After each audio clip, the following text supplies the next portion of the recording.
Welcome to the Down South Hunting Podcast. I'm Adam Cruz with Mike Higman. And Mike, I am happy to be here, and I want to hear about your day today. I told you I had something to talk about. I guess here we go. So I actually did some hunting today. What? That's why you had something interesting to tell me. So I am Yeah, interested now. unfortunately, it was not turkey hunting. I did some hunting for shark's teeth. Have you ever done that before? Hanging out on the beach? Yeah, I go to the store, the gift shop. Gift shop. That's where we find all of them. Yeah. So there's a beach down here. It's called Venice Beach, and it's like world renowned for having tons of shark's teeth. So we went down there today. I got some family in town from up north, and so we did kind of a touristy thing. Went down to Venice Beach and went hunting for shark's teeth. We did pretty good. It was we got probably my family. We got like 20, something like that. How many guys were wearing fanny packs? Are you a fanny pack kind of guy, like a jorts with a fanny pack? No, I wear Speedo to the beach. Dang. I was a swimmer back in high school, so I break it out for special occasions like going to the beach. Okay. That's interesting news, and when we decide to go to our next convention or show together, we'll definitely get separate rooms. Oh, yeah. No going to I the thought you were going to pool. say we'll definitely go for a swim. I thought that was... We definitely will have like a down south meetup at the pool. We'll hang out in the hot tub. Oh man, it's awful. I don't own any Speedos, just to make sure that's clear. Loud and clear. So I've seen on social media, I know you did some turkey hunting this weekend. How'd that go? Man, we didn't kill anything, but I had a chance to take my 6-year-old boy, and this was his first turkey hunting trip ever. Like, he's never even just like got to go with me or anything. So I had no idea what to expect. But we got in there, and I knew we were going to have a long hike up a mountain. Oh my goodness, a hill.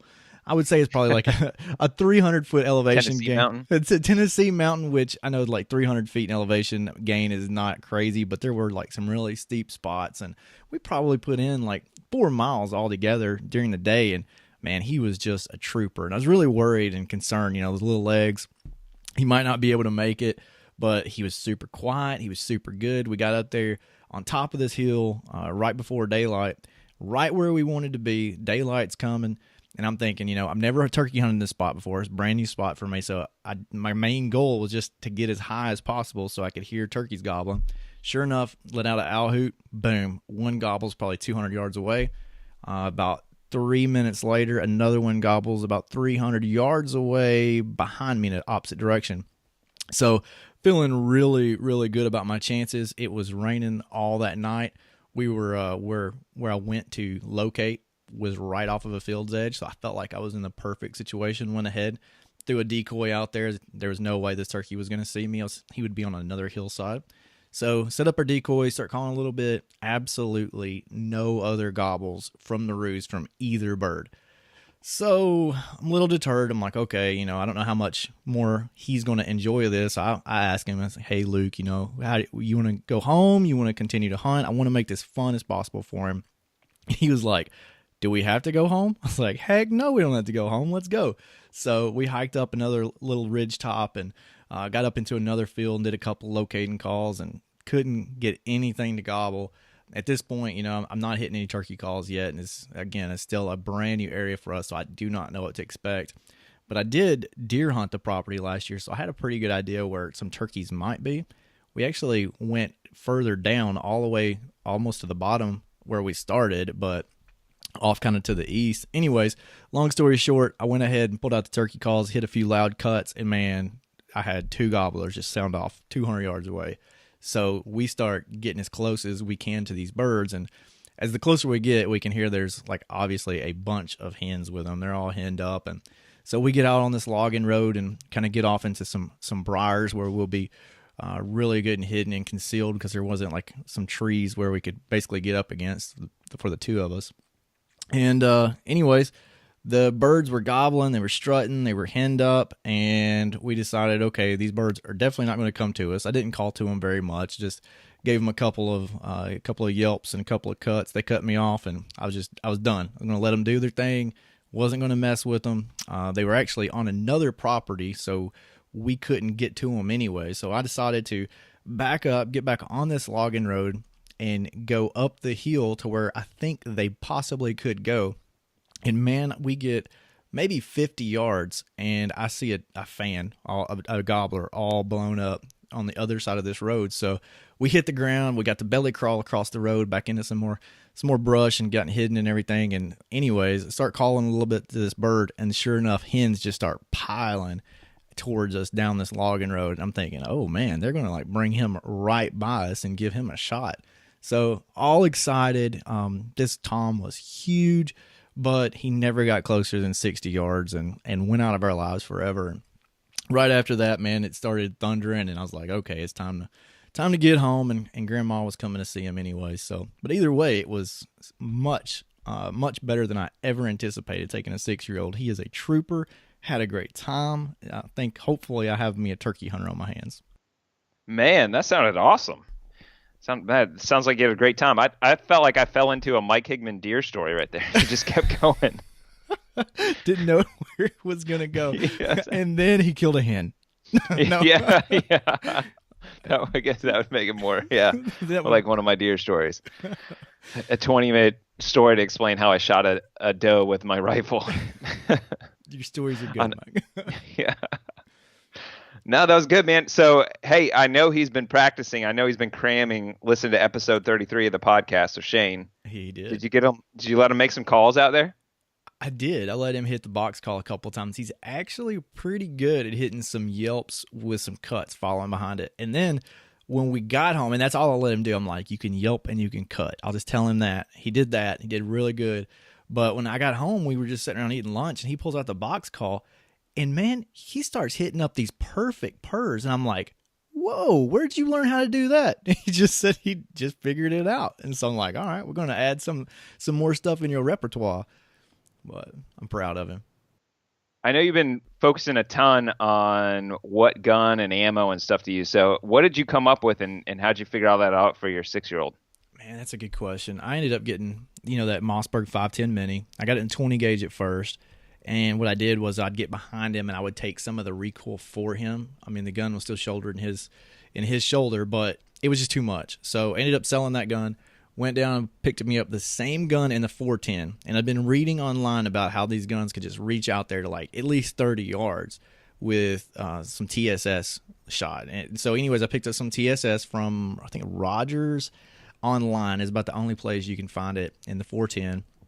Got it in, put a target out to 27, and it just came. I mean, it might have killed a turkey, but there's no way I'm going to shoot a turkey at 27 yards with the pattern it was throwing. Now, you have to remember, though, this gun has no choke in it. There's no way. It's like smooth bore unless you tap it out and have, you can do that with the barrel or maybe even change out the barrel, which I'll do next year.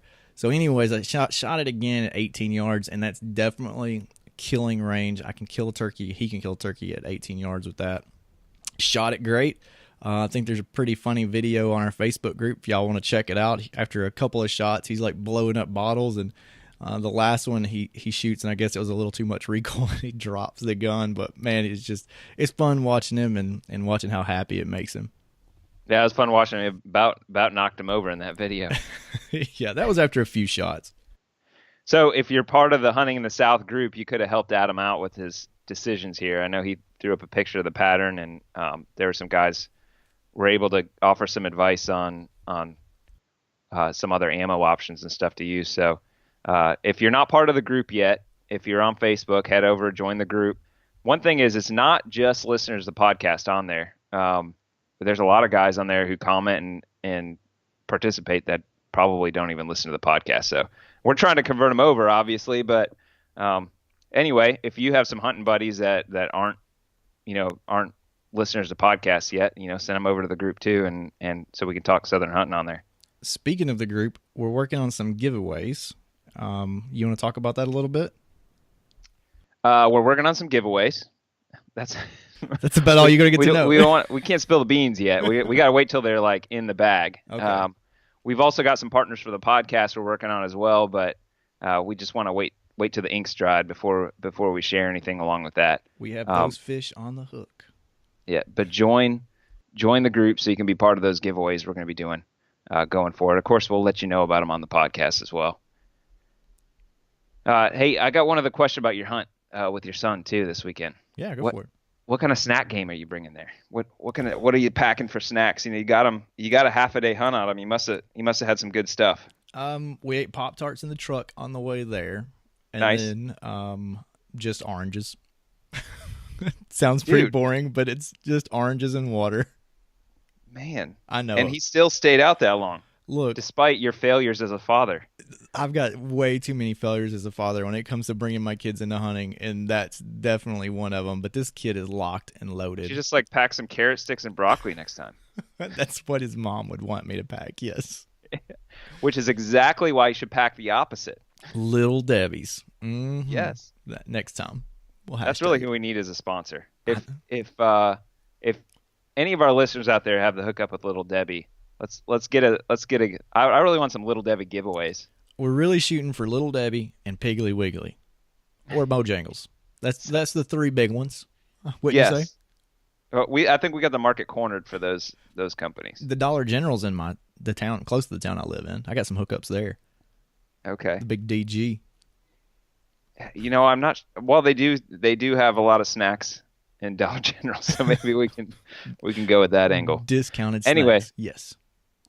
So we've gotten a couple emails, very complimentary emails, talking about how one of the reasons they like our podcast is we don't talk too much at the beginning. So thanks for that, I think. Yes. And we probably should go ahead and stop talking so we can continue getting positive reviews from people that don't like hearing from us. For sure. And this is going to be a fun conversation with Rick Taylor. Yep. Let's get into it. And tonight we have on the line Rick Taylor of CVA and Bergara Rifles. He's a pro staffer there, and I asked Rick before the show how I could introduce him, and he said, man, you just do whatever you want to. So, Rick, on my side, I'm going to say Tennessee turkey hunting legend in my eyes, and a guy that I really want to go turkey hunting with very soon. Man, welcome to the show. I appreciate it, Adam. One of the hashtags I use quite often is turkey addict whenever I post something like on Instagram. And the only thing I have to say about being an addict, there's a 12-step program for some addictions. The only 12-step program I want as a turkey addict is those 12 steps from the end of my gun barrel to that turkey standing in front of me. I tell you what, that intro sounded like a guy that's trying to get invited to go on a hunting trip. Adam and I have talked about it. I think we share the same birthday even. We might need to make that happen sometime soon. Okay, this might sound a little weird, but I'm a kind of a goal-oriented dude. And at the beginning of the year, I put down goals for this year, and I always put down someone I want to hunt with, and I put you for turkey hunting. So I'm not going to try to put too much pressure on you, but I don't even have to take a gun. I just want to go. I'll video, man. No pressure. No pressure. I'd rather sit on the other side of that. I'd rather watch you shoot it, to be honest with you. You get to a point, and I kind of feel like that's where I'm at. I'm not tooting my own horn. You're doing that for me, but you get to a point where just being a part of a successful turkey hunt, it feels like you pulled the trigger yourself, honestly. All right, guys, I will come up there and y'all film for me while I shoot. Well, no one has to pull my leg to pull the trigger either, so I'm not at that point. So we have the juvenile hunt coming up this weekend, and by the time this actually airs, it will just have happened. Do you have any kids that you're going to take on the juvie hunt coming up?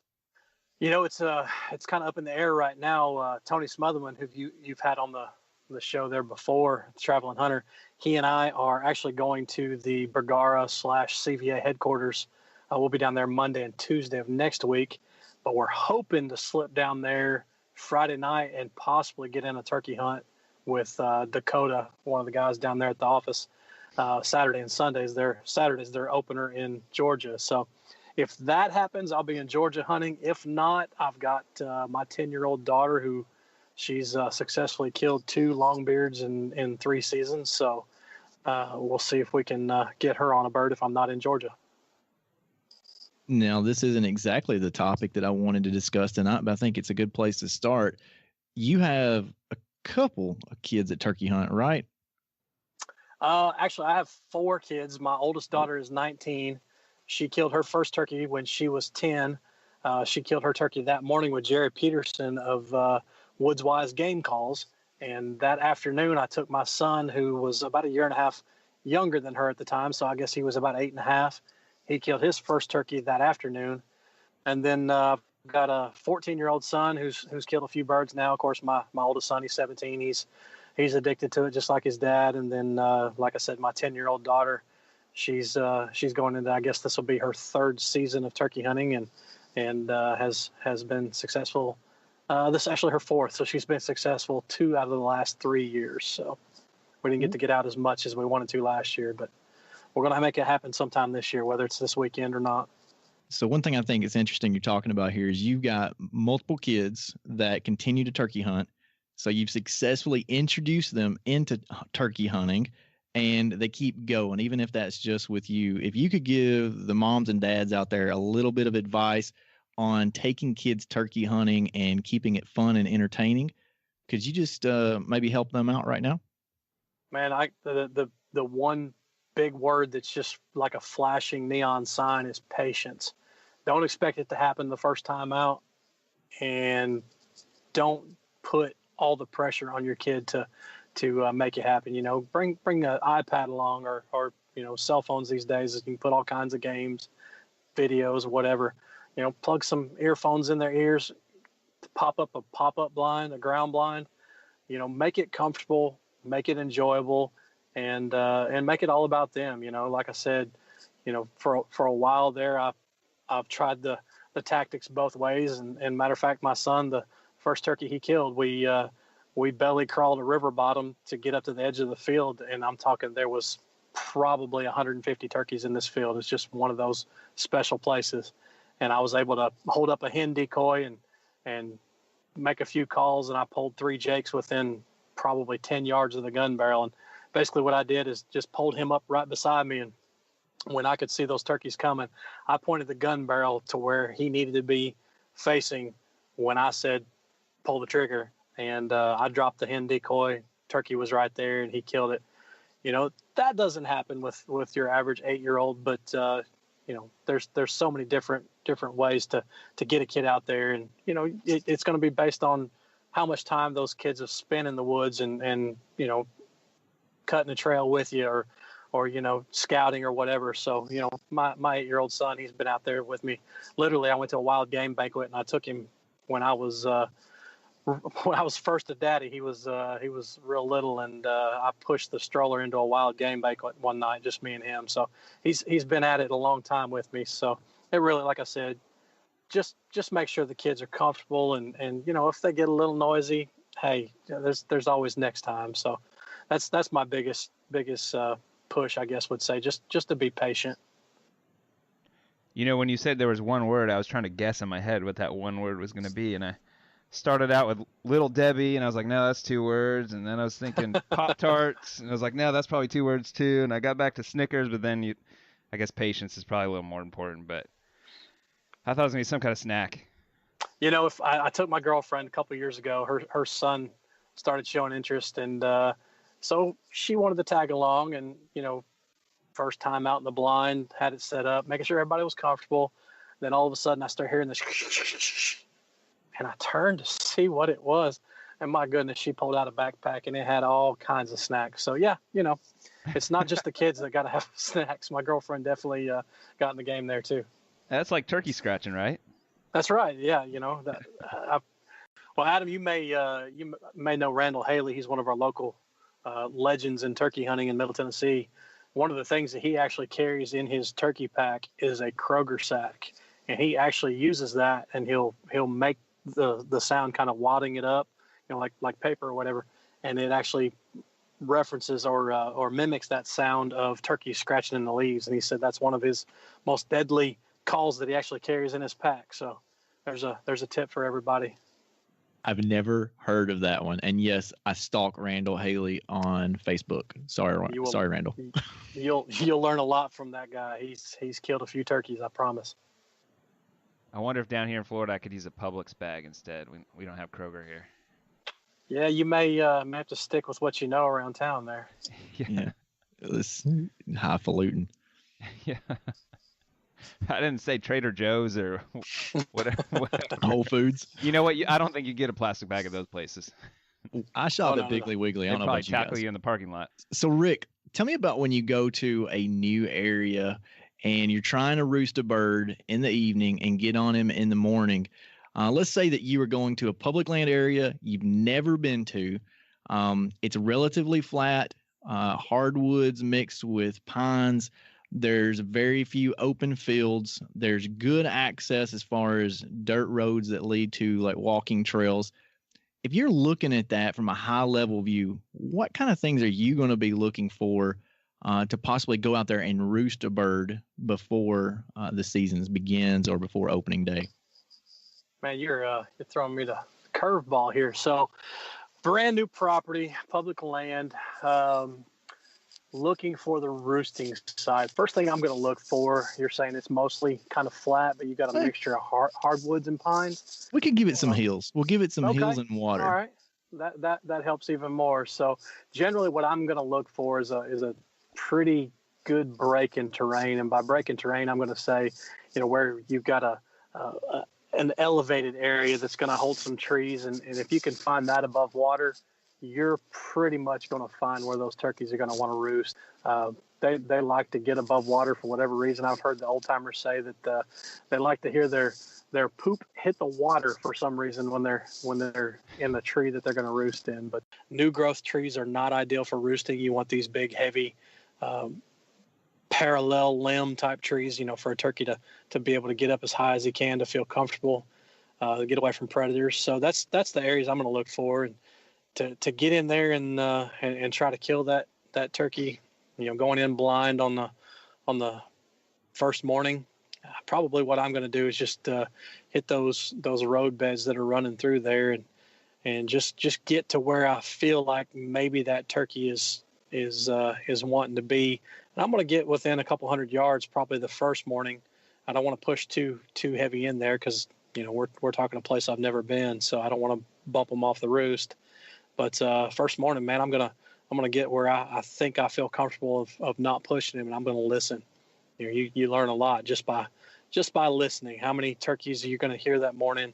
What direction are they coming from? Obviously, and if you're lucky enough, you might be close enough to hear them fly down, and if you're real lucky, you might be close enough to be sitting against the tree and get them in your lap. But the biggest thing going into a new area like that, man, I'm gonna use the technology we've got now, whether it's Scout Look or Onyx or whatever, and try to pinpoint those what I would call ideal roosting areas, and that's anywhere with the incline or the elevation changes, and especially if you've got water mixed in there, and a big, like I said, old growth or big oak type trees, rather than the younger trees that don't have that height for those turkeys to get up off the ground. So that's what I'm looking for going into a new area.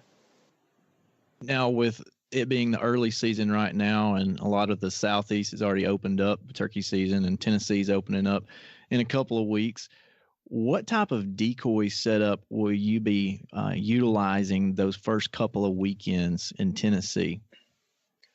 Well, Tennessee, right off the bat, these birds right now, I was on a farm this morning, and I saw with my own eyes, I saw 5 different flocks, and I heard some gobblers up on a ridge that I didn't quite try to get there because I'm on a 3,000 acre farm, and these birds were up there pretty high, so I just got to listen to them. But early season, they're still in kind of their winter flocks.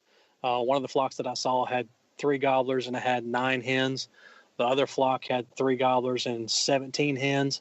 So they're still grouped up pretty good, and they're still going to be pretty much grouped like that for at least the next couple of weeks. And so what I'm going to do is use a strutting decoy and 1 or 2 hens. I don't get real crazy with it, but like I said, they're in their winter flocks. They may have a couple of toms break off, and here and there, the satellite toms, but for the most part, they're still going to be in kind of their early season, late winter flock, and just starting to show some dominance and show some pecking order, getting that established. So, like I said, a strut and tom, a few hens, that's generally not going to turn a flock of turkeys away from you just by, visually that kind of setup. So in the early season, I've kind of got to the point, especially if I'm hunting field birds, that I rely on a blind a lot. Now that's the first couple of weekends. I feel like I just don't want to put too much pressure on them. How much are you running and gunning in the early season compared to, say, like later in the season, the second and third season? I'll be honest, man. If it's just me or me and a buddy that I hunt with on a regular basis, I run and gun a lot. I love to use a blind. There's definitely scenarios for that. We talked about hunting with kids, bow hunting. That's a huge advantage is hunting with a blind. But early season, man, you have so many different opportunities because those birds are bunched up and just starting to break off. If you can get around on a flock, if you're feeling blind in the middle of a field and the flock zigs and you got a zag, man, it's hard to get out of that blind sometimes and get where you need to be. So, I do a lot of run and gun early season more than late season, partly because late season, man, I've probably only missed about 2 to 3 days of season overall, and I'm getting tired. So sitting in a blind is pretty comfortable. It's actually a pretty good strategy for being tired. As far as calling a bird up and down a hill, I've always heard that you want to get above a bird to call him. And then the other day I was watching a video from Will Primos on NWTF that they put out, and Will was talking about calling the birds while you're down the hill from a bird. So have you noticed any advantage in your court if you're calling above the bird or below the bird? What are you trying to do on your setup? Man, I tell you, it's a whole lot easier to move down on a bird than it is to move up on a bird. So in that scenario, depending on what happens, let's say I'm above the bird, calling to that bird at that point, one of two things is going to happen. He's either going to come, or he's with a hen. He's going to stay in that strut zone or that area that he's in, and he's going to be vocal. If he's vocal and calling back to you in that scenario, I'm going to use the terrain to my advantage to get down to him. And just the opposite is true moving up.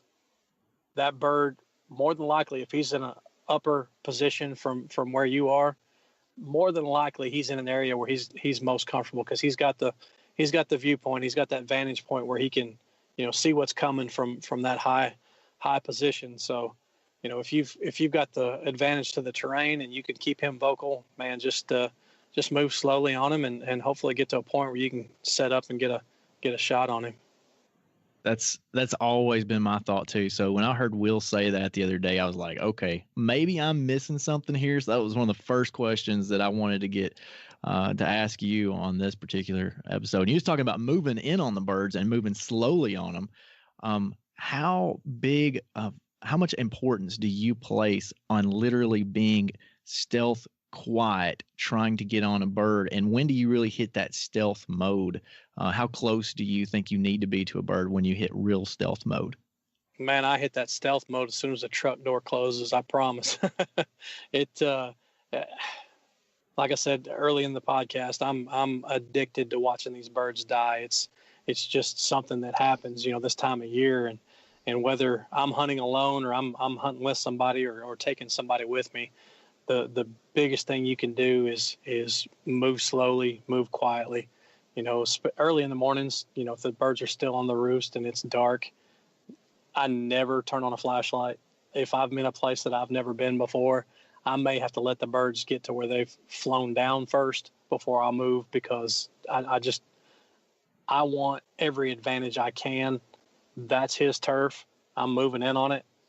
I have intentions that he's not going to be happy about when I put my boot on his head.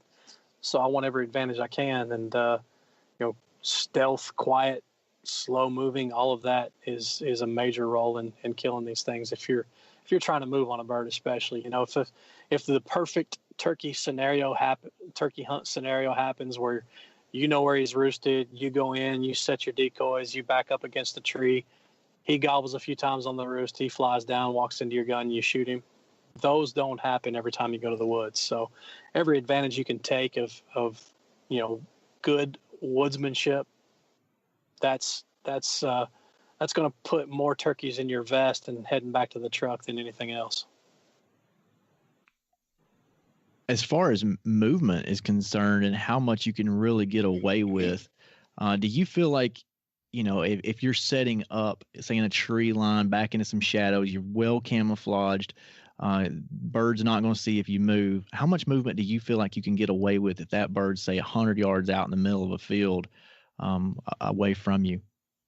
Man, I tell you, you're trying to reverse nature. You're sounding like a hen calling a gobbler to you, when in nature that turkey is out there gobbling to bring the hens to him. So when you're making that sound and he is looking for you, yeah, your decoys may throw him as far as where his immediate vision goes to, but if he's within 100 yards and you're still calling, he can pinpoint your sounds literally within just a couple steps. So, as far as movement goes, I want to have my gun up, pointing in the direction of the bird when I hear him, and then when I see him, I'm pretty adamant about really not moving unless I'm ready to pull the trigger. And that movement's going to be my finger. That's the only kind of movement that I want him to see me make. That's right. That's right. That's when he messed up. When you're putting pressure on that index finger to the trigger. That's he's too late. Now, you mentioned low crawling after birds. That's I don't even know the percentage of birds I've actually killed low crawling versus calling, and that might say something about my calling abilities. I've just what I call ninja'd a bunch of birds. But I mean, I've crawled through I would say shin high grass all the way up into shooting distance of a bird. Have you done anything that ballsy to kill them, or are you always just trying to use the terrain? I've went through some like open fields and gotten away with it. Have you had similar circumstances? Man, I will crawl through I've done it. I've crawled through a creek. I've been chin deep in cow crap to get as close as I can. And yeah, I'm not above crawling on a turkey. There's a lot of guys out there, and I'm not bashing anybody. There's so many ways to kill a turkey, as long as we're out there doing it legally. And I'm gonna say this lightly, but safely. I've fanned a few turkeys, and I tell you what, if you've not done it and you've got a place where you feel more than confident that you can accomplish that safely, man, you should try it. When you get a bird that's aggressively coming to the visual stimulation of you holding this fan in front of you, there is absolutely nothing like the adrenaline rush you get. Basically you're having to shoot that turkey in self-defense. But yeah, man, I've crawled across creeks and through briars and, like you said, wet wheat fields early in the morning with the dew that's covered them. I've come out just soaking wet, not killed a bird, but I've tried. So yeah. It's fun any way you do it. I'd rather call them to the tree. Don't get me wrong, but just getting it done is I don't know, man. I'm out there to kill them and hunt them, and obviously there's a lot more to it than just the kill. But gosh, I'll do whatever it takes. I took a boy last year. I think he's 9 years old, and we were sitting in the blind, me and him and his dad, and we had a gobbler skirt us. I mean, he came in literally almost brushing the blind, but he came in at such an angle with the boy in the right side of the blind. The bird stayed to the right out the window, and he never could get shifted inside the blind to get a shot on this big tom. And so the tom got away from us, and then it starts to rain, and 3 or 4 jakes come out in the field, and they worked in toward our setup a little bit, and then they started working away from us, and they were just going over the rise. And I looked at Gabe, and I looked at his dad. I said, I'm taking Gabe, and we're going to kill one of these birds. And so his dad, I think he went live on Facebook, and I grabbed Gabe, and I grabbed it's a half strut. It's just the front end of a turkey decoy, and I've got a Jake fan on it. And we got out the back of the blind and stayed low up to that little rise in the field. When we got to that rise in the field, we both came up, and I had the end of the gun barrel. I had it against my hip out in front of me so I could control where he was behind me. I said, just hang on to the gun and follow me, And we got out there, and I made a few yelps, and those 3 or 4 jakes turned, put their head up, and when they saw that half strut decoy that I had, and they just threw their heads up. And all I had to do was told Gabe to get down on the gun, get the hammer back, and get ready, and he smashed that bird. So yeah, I'll do it any way I can, and especially to help somebody be successful. That kid, he loves to kill turkeys anyways, but to do it like that, he was beyond thrilled. All right, so Adam gave you a little specific scenario. Now it's going to be my turn, and this scenario may or may not be exactly like some property I may or may not be hunting this year. There is some public land. It's probably 100,000 acres, and I have not turkey hunted on this public land. And there's a couple different areas that I haven't seen any turkey on this land. I found a couple feathers, so I know they exist. So I'm gonna give you a couple areas, and you can choose my own adventure for me and tell me how I can get it done. All right, let's go. One area has a logging road that goes straight back to a pasture. It's about a quarter mile, and the pasture is private land.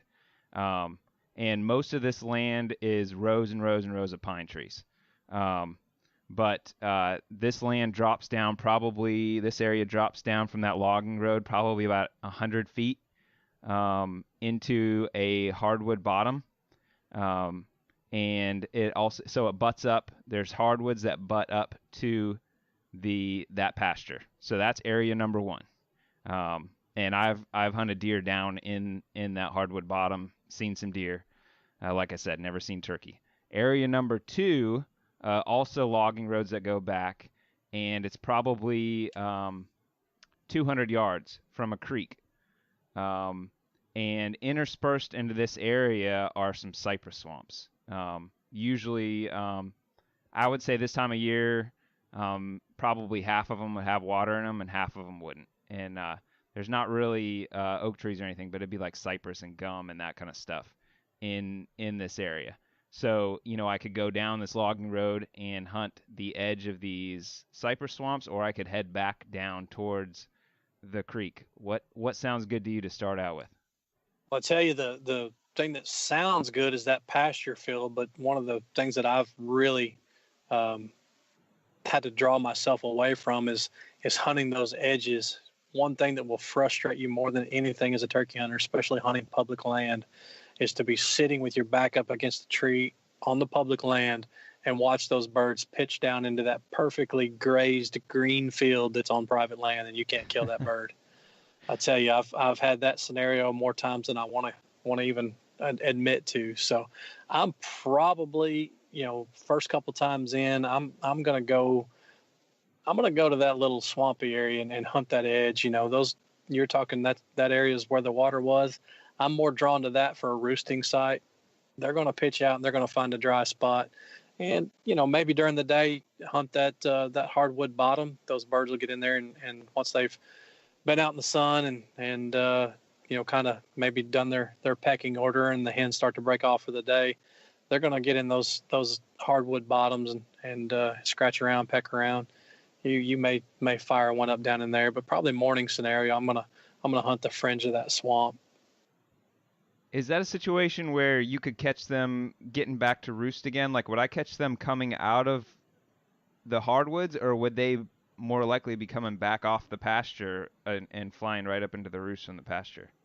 Well, it just depends on how much hardwoods is there.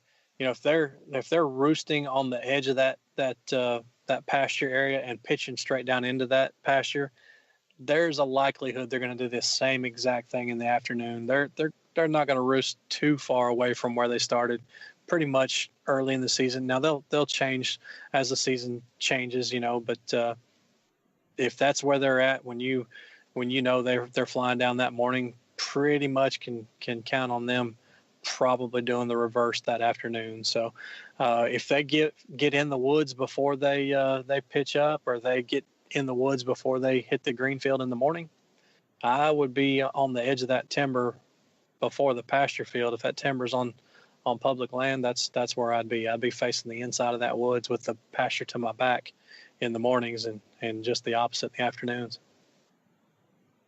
All right, cool. So I guess let's say I'm gonna have a little time to scout, maybe a day to scout beforehand. So maybe I could run to both of these areas. I mean, they're a few miles apart, but you can drive in between before walking down the logging roads. What would I be looking for if I wanted to know where I wanted to sit the next morning? I guess other than birds. Obviously, the bird standing in his own track is the freshest sign you're going to see. Yeah. But let's play a scenario here. So, the obvious signs of scratching, and that's just little dirt areas where the leaves are raked back. That birds are at least filtering through that area. You obviously aren't going to know the time of day unless it's early morning when everything is covered in dew, and that leaves are raked back, and it's obviously fresh sign. That's a morning area that the birds have probably just moved through there. So just the opposite in the afternoon. You're still looking for the same kind of sign, but how fresh is it going to be? Feathers, droppings, those are obvious things. If you get around a heavily roosted area, you're going to find a lot of that, feathers and droppings around the bases of these big trees. If you can find that roosting spot, morning time may be a little tougher to get in tight, but if you can get in there in the afternoon and be waiting somewhere within 60, 70 yards of that roosting site, depending, if there's a pasture field between you and between the pasture and the roosting site, if you can get in between there, that's an ideal scenario. I do like the if I go with the flatter area with the creek and the cypress swamps and that kind of stuff, I feel that would be a lot easier to cover a lot of ground just doing locator calls versus hardwoods in a field. It's kind of like I'm picking a spot, and if they're there, then great, but if they're not, it's probably the morning's just about shot.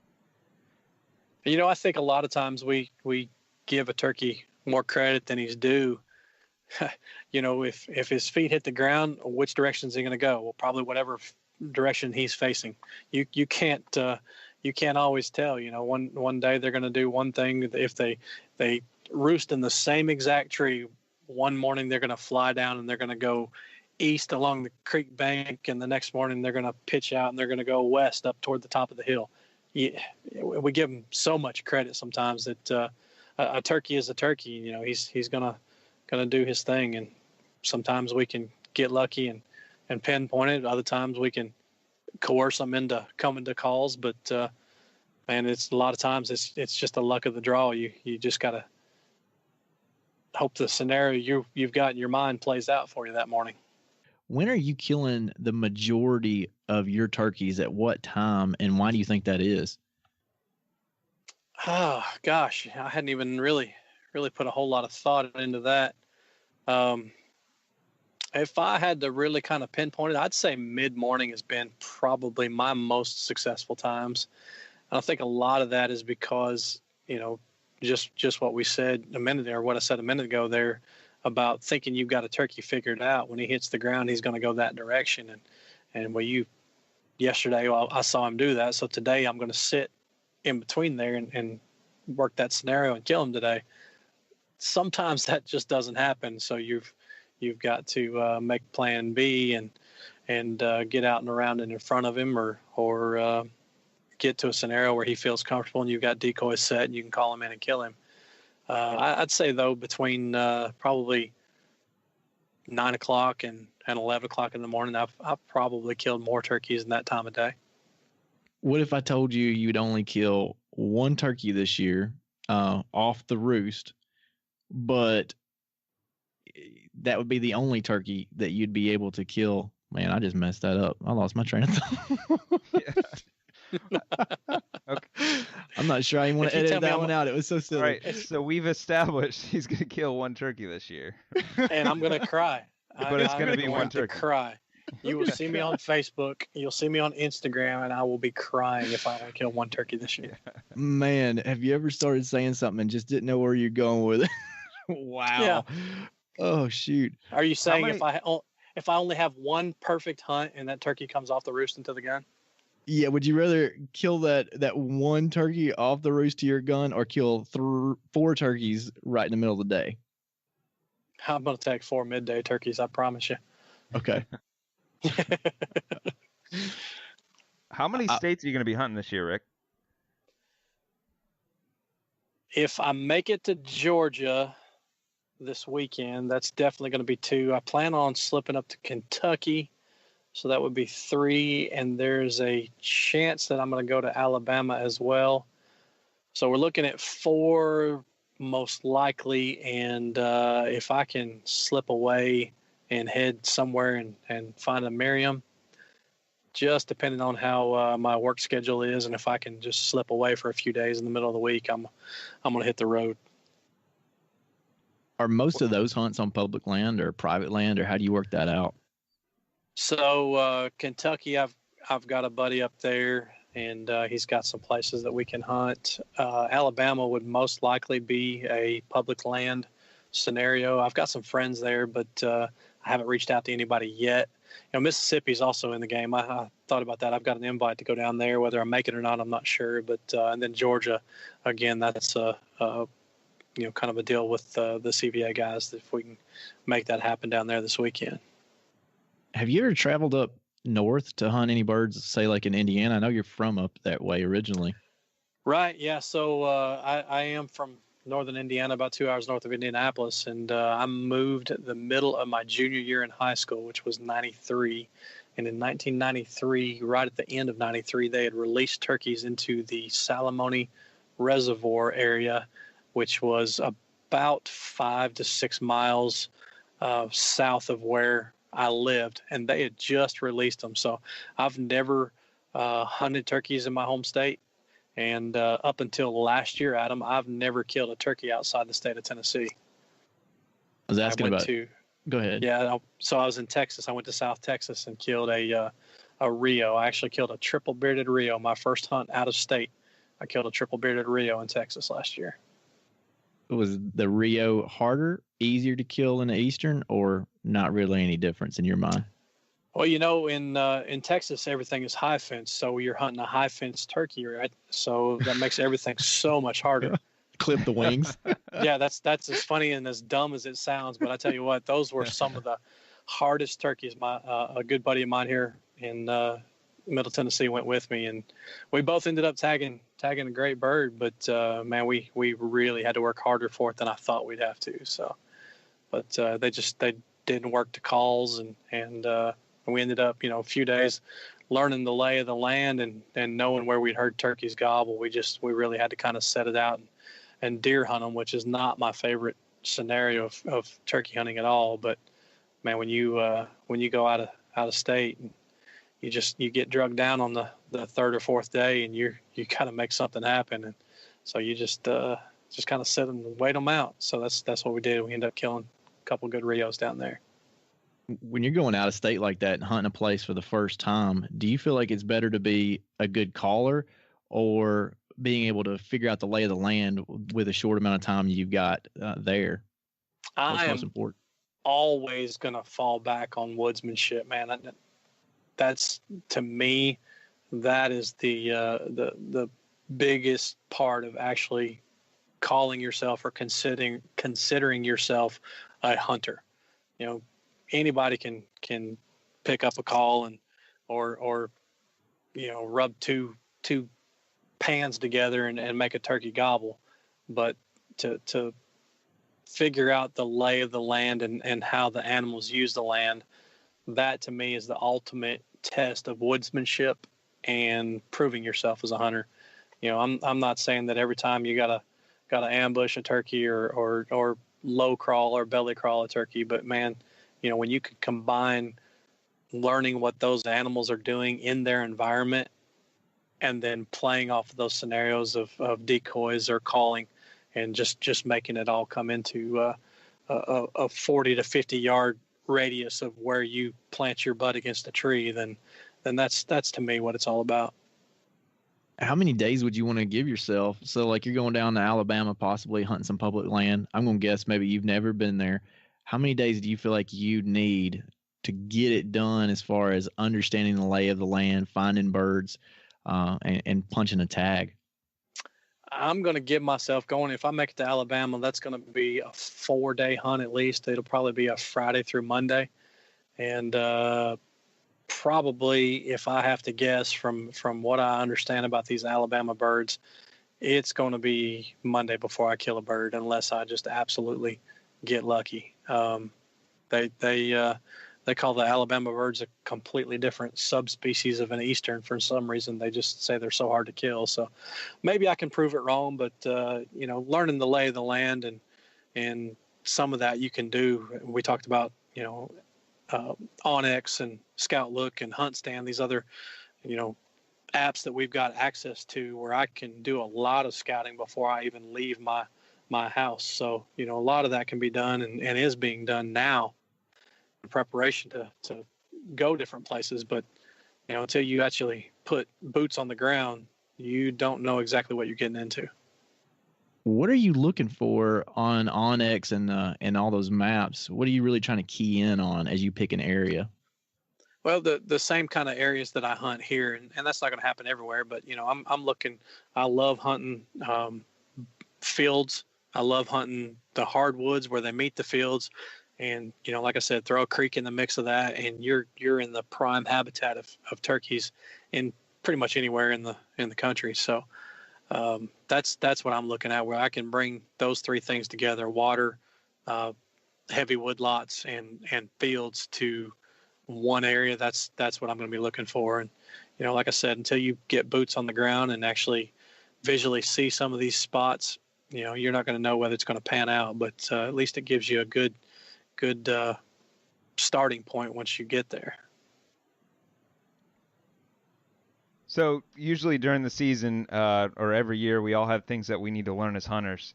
I got a couple questions for you. What is one thing that you learned turkey hunting last season, and what is something that you're hoping to learn this year? Okay, so this is maybe a poor scenario for you here, but so I was just talking about my South Texas hunt. I killed a triple bearded Rio, and of course I cut the fan off, I cut the 3 beards, and I cut the legs so I could have the spurs, and I packed all 3 of these items in my luggage to bring back to Tennessee with me. Inside that luggage was also my Tenzing turkey pack, all of my Nomad camo, binoculars, you name it. Everything you'd carry in a turkey vest was stuffed into this luggage. And I have a feeling that when this went through the scanner at the airport, they may have seen a turkey skull in there, because I decided I was going to do a Euro mount on my first turkey ever killed out of state. And I don't know if that's what alarmed them, but I'd say if you're going to bring back an animal like that in pieces, maybe put it in your carry-on and not in your luggage. My luggage did not make it back from Southwest last year, so I was in a little bit of a pinch of turkey hunting the rest of the season because I didn't get my gear back. But that's one thing I learned is be selective on what you pack. If you're going on out-of-state trip where you're flying, be selective. That is not where I was going with that question. Yeah, awful. like I said, that was completely not what you were looking at. Well, but that's obviously what that's the happened first to me. thing that came to mind, though. Yeah. Man. Yeah, That'll ruin a trip for you.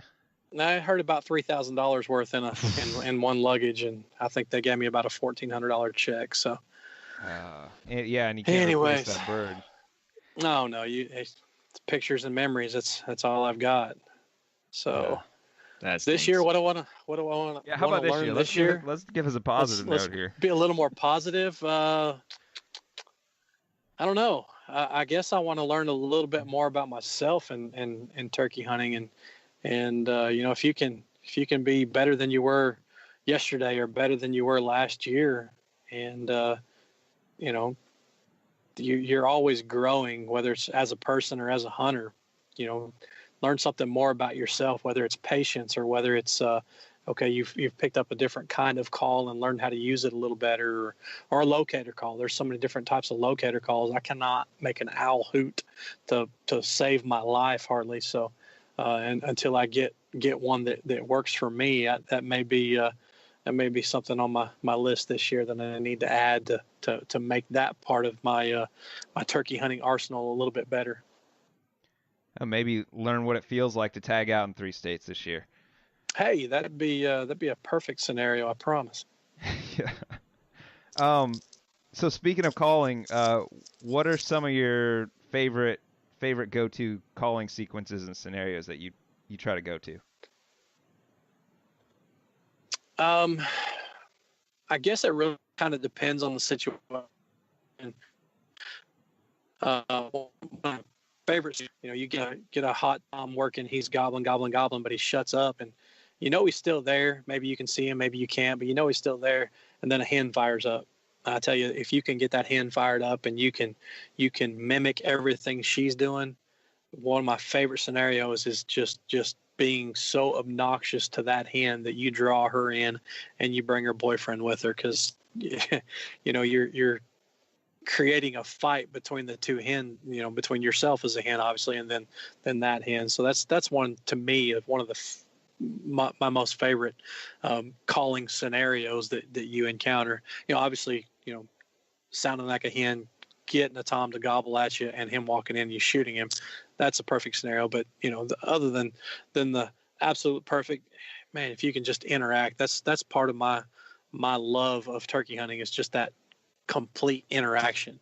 It's not just sitting in a tree stand waiting for a deer to come by kind of interaction. It's literally you're sounding like that animal in order to entice that animal within that 40 or 50 yard radius that you want him. Do you maybe have a favorite turkey hunting story you could share with us, and maybe a kind of go through the whole scenario with us, how it all went down? Well, yeah, I kind of do, and it's going to bring another tear to my eye here to talk about it. So Adam probably knows I shot a bird in Tennessee.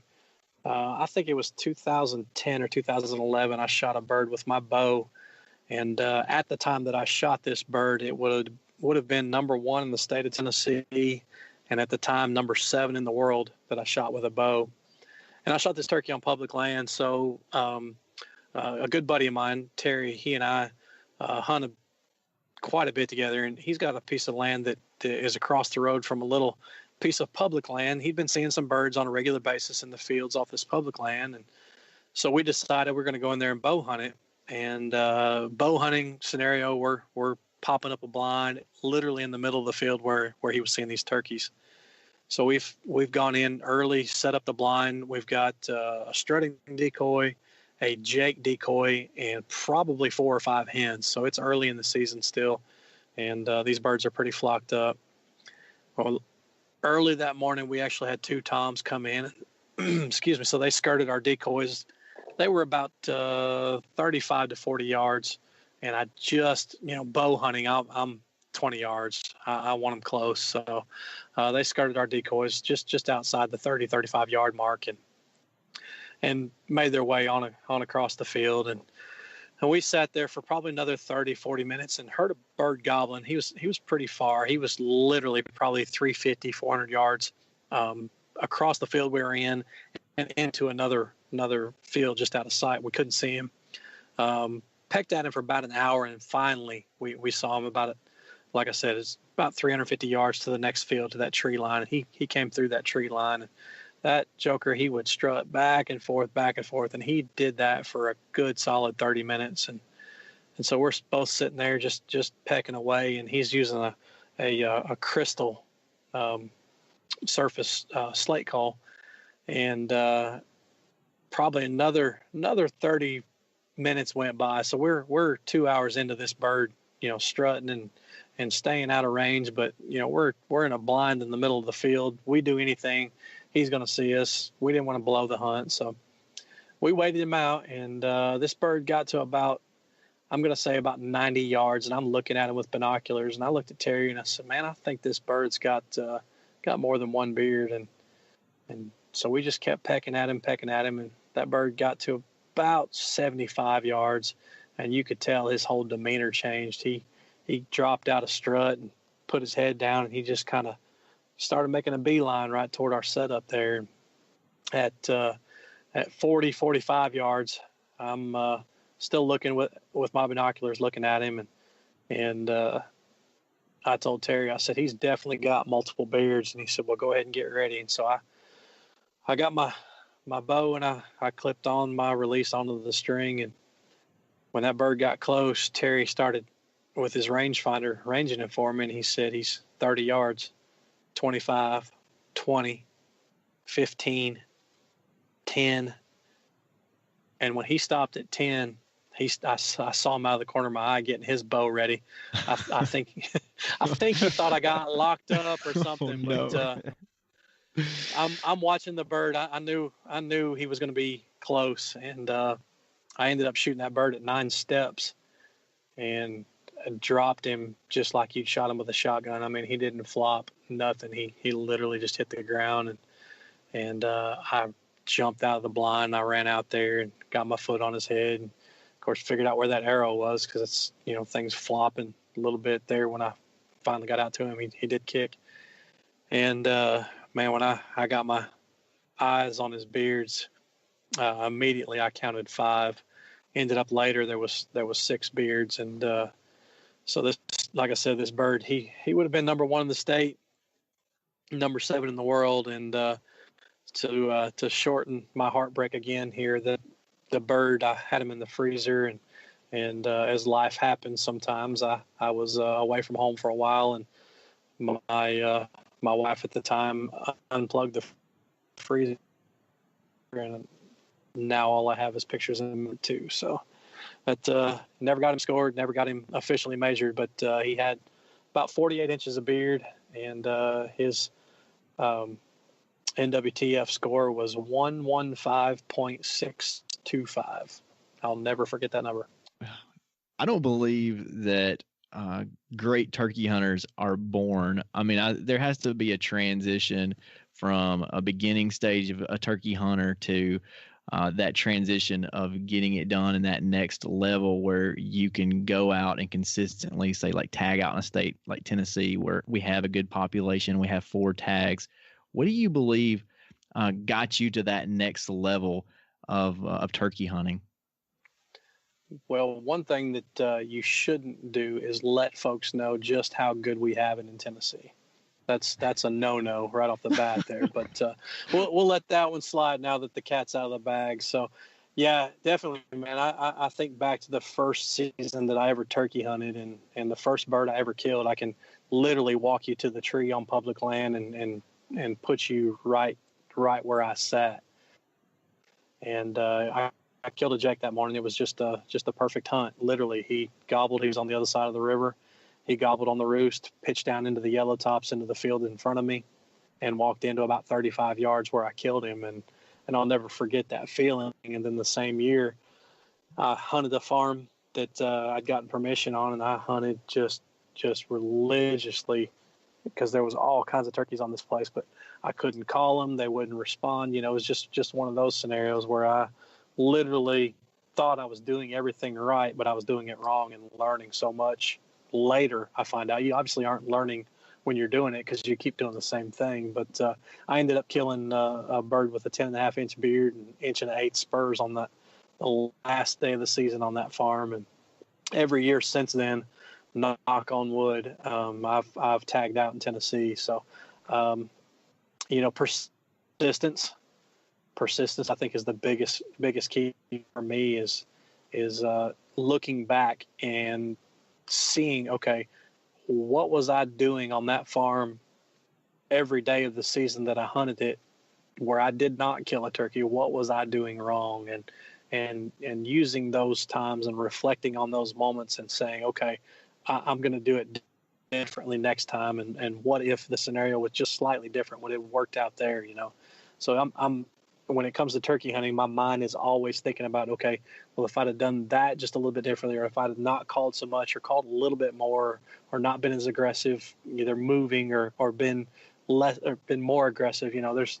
There's so many times you got to look back, and when you can kind of start putting those pieces to the puzzle together, and they just start fitting, excuse me, then that to me is when really that transition happens. And when you get out there and you realize that you're just blessed to have your back against a tree and hear a turkey gobble, rather than having to pull the trigger and run out there and put your boot on his head, that when those two feelings feel the same, I think you've made that transition because you realize that you're a part of something that's was almost taken away from us, but with efforts of the NWTF and these conservation efforts across the country, we've got that opportunity to go out there and do it. And it doesn't have to be, we'll call it a quote unquote successful hunt. Man, if you can just get out there, it's successful. So, that transition happens when you realize that you just don't have to kill a bird every time you go. Well, let me make sure I got this right. Your first year, you killed 2 birds. Am I right? You're right. By yourself? That's when I think we could kill 3. No, actually, The first one I had somebody call in for me. So the second one was by myself. And then every year after that, you've tagged out in the state of Tennessee. Yes. I am totally wrong. Great turkey hunters are sometimes born. Dadgum you, man. All right. Well, maybe there's just no hope for some of us. Well, I tell you what, Adam. One of the biggest things, and I'll relate this to deer hunting. You cannot kill a big deer unless you're hunting where there is a big deer, and that it sounds so simple, but it's so true. You can't kill turkeys on a regular basis unless you have plenty of turkeys to choose from in the areas that you hunt. And, over the years, I've just like you, I've heard you talk here lately, you've lost one of your best farms. I've had farms come and go, but I cut my teeth on public land. I've killed a bunch of turkeys on public land in this state. And, it'll make you a better hunter because you're not only hunting for the turkeys, you're hunting with a bunch of other turkeys sometimes. Those other guys that are out there trying to do what you're doing. It's frustrating, but man, I tell you, if we can all just get out there and rub elbows sometime. I mean, I've come across guys that are out there trying to do it, and I've actually called in turkeys for those guys, meeting them right then and there. They were a little bit ahead of me in the game. Turkey was gobbling. I literally said, okay, look, I can't hunt as long as you can today. I'm going to back off. You set up there. He pulled the trigger, killed the bird. I took pictures for him, and then I went to work. And that, to me, was just as successful as a hunt as if I pulled the trigger myself. So that's pretty cool. I just enjoy it. What does your typical season look like as far as how many times are you going out and you hunting mornings, evenings? I mean, obviously you just mentioned, getting some hunts in before work. How does that usually work for you? So where I live here in Middle Tennessee, I've got land within 10 minutes of my doorstep that I can turkey hunt on. And again, some of that's public, some of it's private. So, depending on what my day is for the day, I'm in construction. So I've gotten to a place where I get a little bit of I guess, I don't know what the best word for it is, but I get a little freedom in when I can schedule jobs and things like that, where I may not have to punch a clock from 8 to 5 or 9 to 5 like a lot of guys. So that in that aspect, I'm fortunate. But if our season goes, let's see, we're going to be opening March the 31st, and what do we go, Adam? Maybe the first week in May, something like that. I think it's around May the 7th. I'm terrible with dates. So generally our season is just over 6 to 7 weeks long. Is that right? Somewhere close to that? Yeah, it's generally at 7-week mark, I think. 7 weeks. It's been a little longer at times, but I'll be honest with you, unless it's thunderstorming or there's something that's pressing that's pre-scheduled or whatever, I'm only going to miss 2 or 3 days of season. The whole season, I'm only going to miss 2 or 3 days of being out there. So I think that's a pretty common theme amongst turkey hunters that we've talked to as far as what is making them successful. You mentioned it already, experience, and then the persistence in getting out there. If you want to kill 4 birds in Tennessee this year, you better get your butt out there, which not all of us are going to kill all 4 of them in 1 or 2 weeks, Rick, but some of us, it might take all a year. I honestly try to stretch it out, and if I get to where I've already killed, 2 birds, especially if I get to where I've killed 3 birds, man, I'm calling guys saying, "Hey, you want to go turkey hunting? Hey, you know, I'm not ready to be tagged out yet. I'm looking for someone to go." So, yeah, that's kind of where my deal falls. I get to the point where I just don't want to be finished for the year, but I know there's still turkeys out there and guys that want to go. So that's where I'm scrambling and trying to work those situations out. So I generally watch literally over the last 7 seasons. I'm going to average 18 to 19 birds that I watch die in Tennessee. So every season, that's about an average. So, 18 to 19 every season. And that's just in Tennessee that I've been a part of over the last 6 or 7 years. Yeah. Wow. That is awesome. Again, it falls back to having the time to go and the places to go or just making the effort. Oh, man, I'm going to go ahead and throw my hand up to volunteer again. Anytime you want some good footage, I'm just saying footage, I'll be there. I'll take it. I got a great camera that's just getting way too much dust on it, so I'd love to do it. Yeah. The only thing I'm going to do with footage is watch it over and over myself. But I'm not a TV show guy. I've got a face for radio, as you can tell. I'm on a podcast, so I'm definitely your guy, man. I'll be glad to take you just because I love it that much. That's cool. My gun can stay in the truck. Well, let me ask you one more question. Who would you go turkey hunting with and feel like you'd have the best chance of tagging that day? Let's say you weren't able to call, you weren't able to do anything, or maybe you wanted to send one of your kids with someone. Who would you send one of your sons with to kill a turkey? Well, that's an easy question because I've done it just as late as last year. I mentioned Terry earlier. He's the guy that was sitting in the blind with me when I shot that multi-bearded, that 6-bearded turkey there. Terry Campbell. He's a Baptist preacher. Lives right here in Laverne with me, and he's a preacher over here in Smyrna, which is the next town over from us here in Middle Tennessee. And Terry and I met at the NWTF show. And he was working the Woodswise booth at the NWTF show when my little girl was 10.